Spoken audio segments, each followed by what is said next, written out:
नमस्कार दोस्तों, कैसे आप लोग? तो आज मैं डिस्कशन करने वाला हूँ उज्जीवन स्मॉल फाइनेंस बैंक के बारे में। क्योंकि देखा जाए तो लगातार उज्जीवन स्मॉल फाइनेंस बैंक गिरते ही चले जा रहे हैं। इसके ऊपर मुझे कुछ कमेंट्स भी आया था कि सर इसके ऊपर आपके क्या व्यू है? ज़रूर मुझे कमेंट्स करके बताना। एक डेटा पॉइंट्स मैं आपके साथ शेयर करूँगा, जिसको देखने के बाद आपको क्लियर व्यू मिल जाएगा कि एक्चुअली शेयर गिर क्यों रहा है। उसके पीछे रीज़न कौन-सा है, वो सबसे पहले जानना है। देखिए, उज्जीवन स्मॉल फाइनेंस बैंक एक ऐसा बैंक है जो हाईएस्टली एफडी का रिटर्न प्रोवाइड करते हैं। सेविंग अकाउंट के ऊपर भी इंटरेस्ट वो हाईएस्टली देता है। तो ऐसा क्यों होता है? ऐसा इसीलिए होता है क्योंकि देखिए जितने सारे स्मॉल फाइनेंस बैंक होते हैं वो क्या करते हैं, वो छोटे-छोटे गाँव-गाँव में जाकर ग्रुप को लोन देते हैं और उस ग्रुप के लोन देने के कारण उस ग्रुप से इंटरेस्ट ज़्यादा चार्जेस करते हैं और उसी इंटरेस्ट से कम बैंक अच्छा खासा चलते हैं। और इसीलिए इतने दिनों से इसी काम के वजह से इस तरीके से जो ग्रुप लोन दिया जा रहा था, जो स्मॉल फाइनेंस के बैंक से जो ग्रुप लोन दिया जा रहा था, वो लोन के कारण बैंक जबरदस्त परफॉर्मेंस कर रहा था। और बैंक ने बहुत शानदार परफॉर्मेंस इसीलिए किया क्योंकि बैंक ने जो एनपीए को मतलब डिक्लेयर किया लास्ट कुछ फ्यू क्वार्टर्स में, वो सचमुच बहुत शानदार है। अभी एनपीए होता क्या है? एनपीए का मतलब है नॉन परफॉर्मिंग एसेट। मतलब किसी बैंक का मार्केट में कितना लोन मार्केट में कितना लोन बैंक ने दिया और उस लोन लोन का कितना पैसा मार्केट से उठा नहीं पाए, तो उसी को कहा जाता है एनपीए। तो चलो सबसे पहले वो एनपीए के डेटा मैं आपको एक बार दिखा दूं, उसके बाद आपको बाकी डिटेल्स क्लियर हो जाएगा। अगर मैं क्वार्टरली रिजल्ट के बारे में बात करूं तो देखिए, पहले 3.29% का एनपीए हुआ करता था। मतलब अगर आपके जेब में 100 रुपया आपने किसी को दिया और वो 100 रुपया आप मार्केट से उठा नहीं पाए, जिसको आपने दिया वो बता रहा है कि चलो मैं तुमको ना 97 रुपीज दे सकता हूँ, बाकी 3 रुपीज में नहीं देने वाला हूँ। क्योंकि आपके साथ जो डील हुआ था कि 100 रुपीज के बदले में आपको 110 रुपये देना पड़ेगा, तो उल्टा आपको तो इंटरेस्ट तो नहीं मिला। उसके बाद भी आपका जो टोटल कैपिटल है उस कैपिटल से भी पैसा चला गया। तो इसी तरीके से चीजों को नेट एनपीए कहा जाता है। और इसी एनपीए का परसेंटेज आपको शायद लग रहा होगा कि चलो 3% ही क्या होगा, 3%, करोड़ों का मार्केट कैप में 3% बहुत ज्यादा होते हैं। तो धीरे धीरे करके देखिए कंपनी किस तरीके से उसको 0.04 तक लेके आ गया था, 0.04, 0.06, 0.09। फिर से वो एनपीए इस बार हाईएस्टली देखने को मिला। और यही एक मेन वजह है, यही एक मेन रीजन है जहाँ पे कंपनी के ऊपर झटका लगा है। ये जो शेयर लगातार गिरते चले जा रहे हैं ना, ये जो शेयर लगातार गिरते चले जा रहे हैं, जो एक टाइम 60 के ऊपर था, आज 30 के आसपास देखने को मिला। अराउंड अराउंड 50% के आसपास क्रैश कंपनी ऑलमोस्ट हो चुके हैं। 50% क्रैश। इसीलिए बहुत सारे लोग परेशान हैं। अभी चलो मेन मुद्दे के ऊपर बात कर लेता हूँ कि ऐसे गिरावट क्यों हो रहा है, उसके पीछे रीजन कौन सा है वो सबसे पहले समझ लेते हैं। देखिए, इंडिया के रिसेंटली जो महंगाई का जो परसेंटेज ऑफ रेट आया है, वो कितना हो चुके हैं? 6.20% के आसपास। तो आप खुद ही में चलो एक बार आपको दिखाया था। देखिए करंटली जो डेटा आया है, जो इन्फ्लेशन का जो रेट है 2024 के हिसाब से 6.21।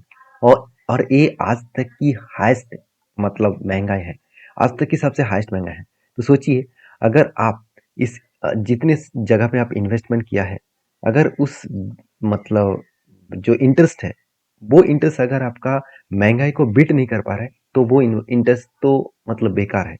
तो क्योंकि देखिए जो एफडी है यहाँ पे, जो मतलब देखा जाए तो यूनियन बैंक का जो एफडी है, सीनियर सिटीजन को 8.5 8.75% के आसपास और बाकी लोगों को 8.25% के आसपास। तो मैं सीधा सीधा कहूँ कि जो महंगाई है, उस महंगाई का जो परसेंटेज है, उस परसेंटेज से भी ज्यादा इंटरेस्ट इस बैंक ने दे रहा है।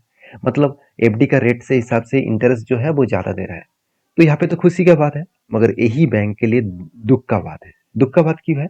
क्योंकि देखिए, आरबीआई ने, ध्यान से सुनिएगा इस बात को, आरबीआई ने एक आर्टिकल पब्लिश किया, आरबीआई ने एक रूल्स जारी किया कि जितने सारे बैंक्स लोन प्रोवाइड कर रहे हैं उसके ऊपर एक रूल्स लागू होगा। तो रूल्स क्या है? देखिए मैं एक बार आपको सिंपल जगह पे यहाँ पे मैं आपको समझा देता हूँ। देखिए, लोन देखा जाए तो बहुत सारे होते हैं। बेसिकली लोन जब आप प्रोवाइड करते हैं, कोई भी बैंक लोन प्रोवाइड करते हैं, तो दो तरीके से देखा जाता है। एक सिक्योर लोन और दूसरा अनसिक्योर लोन। अभी सिक्योर लोन अनसिक्योर लोन होता क्या है? देखिए मान के चलिए आपने कुछ बैंक में जाकर आपने बोला कि मुझे 5 लाख का लोन चाहिए। तो इसके अगेंस्ट में बैंक आपको क्या कहेंगे, चलो आप आपका घर को मतलब घर का कागज मेरे पास रखिए, नहीं तो आपका कोई एसेट है तो रखिए, ज्वेलरी रखिए, तभी मैं आपको लोन देने वाला हूँ। तो इसको कहा जाता है सिक्योर लोन, क्योंकि जो व्यक्ति ने लोन लिया अगर वो भाग भी जाएगा तो उसके एसेट को बैंक बेचकर वो पैसा निकाल लेंगे, तो इसको कहा जाता है सिक्योर लोन। और दूसरा है अनसिक्योर लोन, जहाँ पे क्या कहा जाता है कि कोई भी मतलब घर के जो कागजात है, प्रॉपर्टीज है, उसको गिरवी ना रखकर ही लोन दिया जाता है, तो इसको कहा जाता है अनसिक्योर्ड लोन। तो जितने सारे स्मॉल फाइनेंस बैंक होते हैं ना, तो वो बैंक इसी लोन को सबसे ज्यादा दी मतलब अभी से इतने दिनों से प्रोवाइड कर रहे थे। और इनमें इसके कारण बहुत सारे बैंक्स में एनपीए भी बढ़ गया था, क्योंकि कुछ भी गिरवी ना रखकर अगर लोन दिया जाता है तो वहां पे तो दिक्कत होगा ही। तो वो लोग अगर लोन ना दे पाए तो बैंक तो खतरे में आएगा, एनपीए बढ़ जाएगा। तो इसीलिए आरबीआई ने रूल्स चेंज किया कि अनसिक्योर लोन आपको प्रोवाइड नहीं किया जाए, आप नहीं कर सकते हैं। अभी जो लोन आपको देना है आप सिक्योर के हिसाब से लोन दीजिए। और यही बात सारे स्मॉल फाइनेंस बैंक के लिए बहुत बड़ा झटके का सामना करना पड़ा, क्योंकि देखिए आप ध्यान से देखेंगे तो HDFC bank, ICICI bank, Kotak bank, साथ ही साथ एक्सिस बैंक, ये सारे बैंक्स का हालत आज उतना खराब नहीं है जिस तरीके से हालत स्मॉल फाइनेंस बैंक के ऊपर है। एक एक करके स्मॉल फाइनेंस बैंक को देख लीजिए। मैंने पहले भी वीडियो आपको डिस्कस किया दूसरे में दो स्मॉल बैंक के बारे में, तो उज्जीवन बैंक के बारे में भी सेम टू सेम हालत में यहाँ पे डिस्कशन कर रहा हूँ।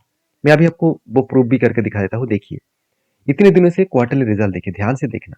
2021 में 650 करोड़ और अराउंड 990 करोड़। उसके बाद 2023 में 1300 करोड़, अभी कितना है 1600 करोड़। कंपनी के रेवेन्यू में कोई भी चेंजेस नहीं है, मतलब कंपनी रेवेन्यू ठीक ठाक कर रहा है। इंटरेस्ट, चलो वो भी इंटरेस्ट बढ़ चुका है क्योंकि लोन ज्यादा लिया है। एक्सपेंस देखिए, कंपनी के एक्सपेंस यहाँ पे थोड़ा सा बढ़ चुके हैं। अब इसी के कारण कंपनी का तो प्रॉफिट मार्जिन भी घट गया। तो बेसिकली कंपनी का जो नेट प्रॉफिट है देखिए, पिछले बार कितना था 328 करोड़, इस बार कितना बना 230 करोड़ के आसपास। तो सीधा सीधा कंपनी का 100 करोड़ का नेट प्रॉफिट कम हो गया। अभी 100 करोड़ का नेट प्रॉफिट कम मतलब एक कंपनी के लिए बहुत बड़ा झटका है, और वो भी इतनी छोटे कंपनी के ऊपर। छोटे मतलब छोटा तो मैं कहूंगा ही, क्योंकि जिसका मार्केट कैप से 6,500 करोड़ है, तो एक स्मॉल कैप टाइप कंपनी है, एक स्मॉल कैप बैंक है। तो इसमें ग्रोथ होने का चांसेस क्या है? हाँ बिल्कुल है। आरबीआई के जो रूल्स है उस रूल्स को फॉलो करने में बैंक में थोड़ा सा टाइम लगेगा, क्योंकि इतने दिनों से जो ग्रुप को लोन दिया जा रहा था वो ग्रुप तो खुद के जेब से खुद के प्रॉपर्टी गिरवी नहीं रखेंगे, क्योंकि ग्रुप का मतलब है, मान के चलिए 10 लोगों को मिलकर एक ग्रुप बना दिया। उस ग्रुप ने लोन लिया और उस पूरा ग्रुप उसको लोन को मिटाएगा इंटरेस्ट के साथ। तो अगर आप बैंक कहेंगे कि चलो आपका कोई एसेट गिरवी रखो उसके बाद लोन देने वाला हूँ, तो ग्रुप लोन नहीं लेने वाले हैं। तो ये बात तो क्लियर हो चुके हैं। तो यही एक कारण है जिसके कारण बैंक लगातार गिरते चले जा रहे हैं।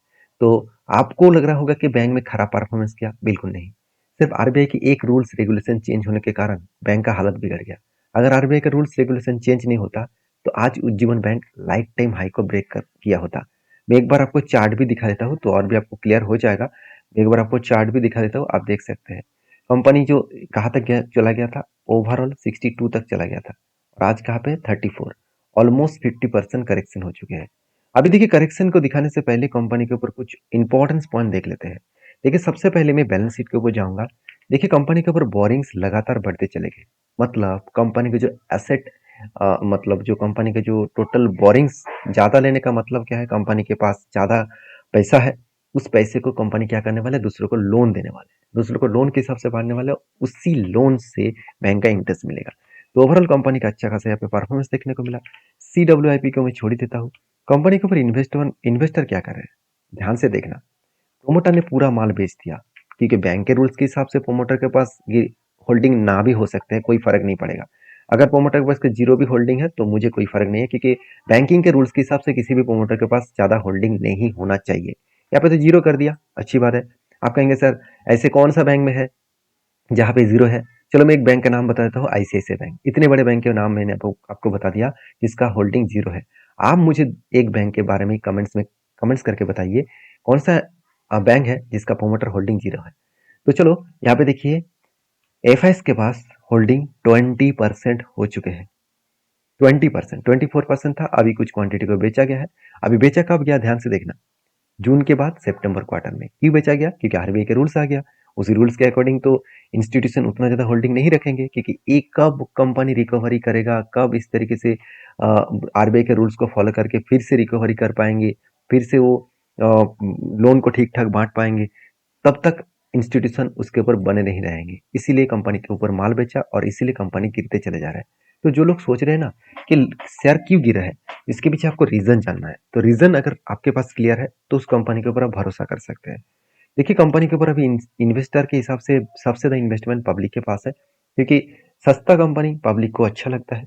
तो मैं उज्जीवन बैंक के ऊपर एज ए व्यू के हिसाब से मैं क्या देख रहा हूँ, चलो एक बार मैं आपको बताता हूँ।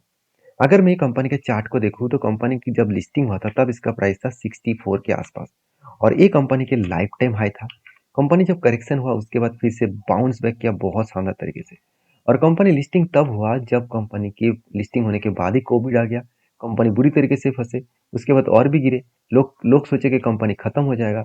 मेरा एक दोस्त एम्प्लॉय भी है उज्जीवन बैंक का, उन्होंने खुद कहा कि मुझे एम्प्लॉय कोटा में आईपीओ में शेयर मिला था, उसके अगेंस्ट में मुझे तो बुरी तरीके से लॉस हुआ। तभी मैंने उसको बताया, मुझे जिस तरीके से डेटा देखने को मिला था, मुझे लग रहा था कि कंपनी लाइफ टाइम हाई को एक बार टच करेगा, और वो ही हुआ। देखिए मेरे कहने पे हुआ ऐसे बिल्कुल नहीं कहूँगा, मैं जितने एनालिसिस कर पाया हूँ उसके बेसिस में उसको बताया था। तो वो अ, अभी तक होल्डिंग करके रखे हैं, मेरे पास भी कुछ क्वांटिटीज है। तो मैंने इस जगह पे एक्चुअली एंट्री लिया था, एक प्रीवियस वीडियो मेरा है, जाकर आप देख सकते हैं। तो यहाँ पे देखिए कंपनी लाइफ टाइम हाई करने के बाद बुरी तरीके से गिर रहा है। क्या कंटिन्यूअसली गिरावट का माहौल रहेगा? देखिए इसका अगर मैं सपोर्ट लेवल को मैं चर्चा करूँ तो वो फाइनली एक सपोर्ट लेवल तक आ चुके हैं, क्योंकि देखिए कंपनी यहाँ पे रेजिस्टेंस फेस किया था, क्रैश हो गया, फिर से रेजिस्टेंस फेस किया, क्रैश हो गया, फाइनली वो रेजिस्टेंस को ब्रेक किया, मतलब वही लेवल को अभी ये सपोर्ट बनाएगा। जो रेजिस्टेंस बनता है वही लेवल को अभी सपोर्ट बनाएगा, सपोर्ट से वो बाउंस बैक कर सकते हैं। तो इस स्ट्रेटेजीज, क्या मैं यहाँ पे कोई स्ट्रेटेजीज को फॉलो कर सकता हूँ? हाँ बिल्कुल। देखिए मैं जो स्ट्रेटेजीज को फॉलो करूंगा वो है 52 वीक का हाई एंड लो का। 52 वीक का हाई एंड लो का, तो यहाँ पे 52 वीक का हाई है, यहाँ पे 52 वीक का लो का चार्ट है। तो सीधा सीधा कहूँ कि कंपनी देखिए लगातार गिरते गिरते गिरते गिरते फाइनली फाइनली यहाँ पे 52 वीक लो का टच कर चुके हैं। तो यहाँ पे एक टच किया है, तो एक बार मार्किंग कर लेता हूँ। और दूसरा, यहाँ से कितना करेक्शन हुआ टच करने के बाद, अगर 20% करेक्शन हुए तो मैं फिर से यहाँ पे एवरेज करने वाला हूँ। तो यहाँ पे तक अभी तो हुआ नहीं, तो इस लेवल से जब फिर से बाउंस करके 52 वीक का हाई को टच करेंगे तब मेरा बनेगा एक एग्जिट पॉइंट। तो क्या प्रीवियस में इसी तरीके से कुछ स्ट्रेटेजीज बने थे इस कंपनी के ऊपर? चलो एक बार देख लेते हैं। हाँ बिल्कुल बना था, ध्यान से देखना इस चीजों को। देखिए फर्स्ट एंट्री कहाँ पे हुआ, तो फर्स्ट एंट्री एक्चुअली देखा जाए तो इस जगह पे। तो इस जगह से अगर मैं करेक्शन लेवल तक देखूं तो 20% का करेक्शन कहाँ पे हो गया था, यहाँ पे हो गया था। तो 2 पॉइंट्स यहाँ पे मिल गया। तो फाइनली इस जगह से मैं अगर हाइट हिट तक देखूं तो 39% का रेंज मिला, और दूसरा एंटी पॉइंट से अगर मैं हिट तक देखूं तो 0 एंटी मतलब टारगेट मिला। तो ओवरऑल यहाँ पे कंपनी के ऊपर 39% का गेन मिला था 385 डेज में। तो कहने का मतलब है कि अगर आपको कंपनी के ऊपर काम करना है तो इस तरीके से आपको बैक टेस्टिंग करके कंपनी के ऊपर रिसर्च करके काम करना होगा। वीडियो में अगर जानकारी अच्छा मिले तो प्लीज लाइक करना। मैं सारे पॉइंट्स आपके साथ शेयर किया हूँ एज ए एजुकेशन पर्पस में, किसी भी तरीके से बाय एंड सेल का रिकमेंडेशन नहीं है। काम करना है तो एक बार सारी चीजों को समझ कर सीख कर काम करिए। वीडियो अच्छा लगे तो प्लीज लाइक करिए, चैनल को सब्सक्राइब भी करिए। Thank you.